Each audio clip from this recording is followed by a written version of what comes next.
नमस्कार। आजकल की भाग दौड़ भरी जिंदगी में हेडेक काफ़ी कॉमन हो गया है।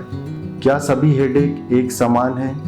किन हेडेक को अपने को ज़्यादा गंभीरता से लेना है? इन सभी सवालों के जवाब देने के लिए आज मैं doctor Avinash Gupta, consultant neurologist, Apollo hospital, इस टॉक में आप सभी का स्वागत करता हूँ। हेडेक के मुख्य कारण होते हैं या तो माइग्रेन या तो टेंशन टाइप ऑफ हेडेक। इन दो हेडेक के अलावा कुछ हेडेक्स होते हैं जो कि जिसे हमें गंभीर से लेना होता है।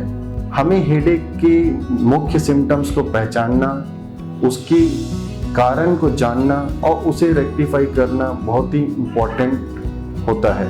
माइग्रेन, सर्वप्रथम माइग्रेन और टेंशन टाइप हेडेक जैसे मैंने बताया सबसे कॉमन होता है। माइग्रेन के मुख्य सिम्टम्स हैं आपके सर में एक तरफ से हेडेक शुरू होना, सर दर्द शुरू होना, जो कि ऐसा लगता है कि आपको कोई हथौड़ा से मार रहा हो या तो आपके सर को एक तरह से बार बार दबा रहा हो। इसके अलावा यह हेडेक यूजुअली 4 घंटे से 72 घंटे का होता है और इसके साथ कुछ अन्य सिम्टम्स होते हैं जैसे कि उल्टी आना, चक्कर आना, आंखों के सामने अंधेरापन आना। यह हेडेक यूजुअली हमारी जीवन शैली प्रॉपर ना होने की वजह से होता है।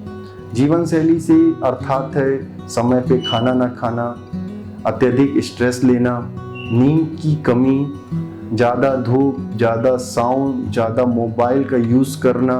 इन हेडेकों को यूजुअली हमें पहचानना ज़रूरी है उन हेडेक से जो ज़्यादा गंभीर होते हैं। यदि आपको कुछ अनयूजुअल सिम्टम्स हो रहे हैं जैसे अत्यधिक वॉमिटिंग हो रहा है, सीवियर हेडेक हुआ है जो आपके जीवन में पहली बार हुआ है, जिस तरह का हेडेक आपको कभी पहले ना हुआ हो, कभी अगर आप बेहोश हो रहे हैं या फिर आंखों के सामने अंधेरा छा रहा है या तो आंखों में डबल दिख रहा है, तो ये हेडेक को हमें माइग्रेन से डिफरेंशिएट करना आना चाहिए क्योंकि ये हेडेक जानलेवा भी हो सकते हैं। इसलिए हर हेडेक सेम नहीं होते।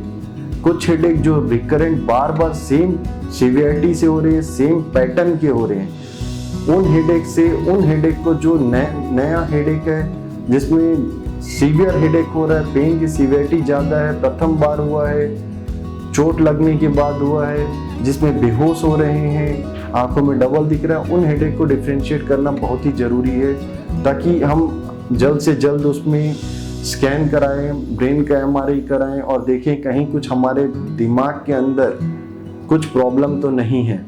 अगर वो प्रॉब्लम है तो हम उसे जल्द से जल्द पहचान के उसका ट्रीटमेंट कर सकते हैं। गंभीर हेडेक को जल्दी पहचानना इम्पॉर्टेंट है ताकि उसका ट्रीटमेंट किया जा सकता है। इसलिए सभी हेडेक को एक तरह से ना लीजिए। इवन दो अगर आपको कुछ हेडेक्स हो रहे हैं जो रिकरेंट हो रहे हैं, सेम पैटर्न पे हो रहे हैं सालों से, और अगर उस पैटर्न में अगर आपका चेंजेस आ रहे हैं, उसमें अगर सीवियरिटी बढ़ रही है, उसमें अगर कोई एडिशनल सिम्टम्स आ रहे हैं जैसे वॉमिटिंग, बेहोश होना या डबल दिखना, तो भी हमें उसे गंभीरता से लेना है, उसे हमें इग्नोर नहीं करना है।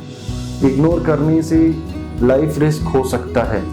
सो मेरी आप सभी से ये दरख्वास्त है कि हर हेडेक को आइडेंटिफाई कीजिए, उसका समय पे इलाज कीजिए, उसका रिस्क फैक्टर क्या है, उसका प्रेसिपिटेटिंग फैक्टर क्या है, उन फैक्टर्स को आइडेंटिफाई करके उन फैक्टर्स को रेक्टिफाई कीजिए। अगर कोई न्यू सिम्टम्स हैं, फर्स्ट टाइम हेडेक्स हैं, तो उसे इग्नोर ना करें।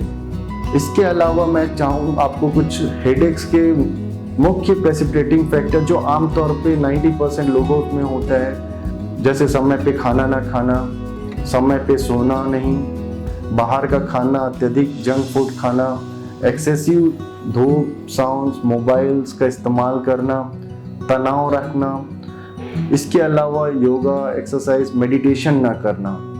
इन सभी कारणों का कमी होने के कारण कई बार हमारे ब्रेन में हेडेक का थ्रेशोल्ड कम हो जाता है, जिसके कारण लोगों को फ्रीक्वेंटली हेडेक होता है। तो we have to identify all this symptoms, सभी प्रेसिपिटेटिंग फैक्टर्स को भी आइडेंटिफाई करके उसको रेक्टिफाई करना है सो दैट हेडेक की सीवियरिटी, फ्रीक्वेंसी को हम कम से कम कर सकते हैं। और अगर कोई न्यू सिम्टम्स है जैसे मैं बताया तो उसे इग्नोर ना करें और उसे जल्द से जल्द आइडेंटिफाई करके इमीडिएटली न्यूरोलॉजिस्ट से मिलें और उसे जांच कराएं। अगर लगेगा तो उसके लिए स्कैन कराएं ताकि हम उसका ट्रीटमेंट जल्द से जल्द कर सकते हैं। धन्यवाद।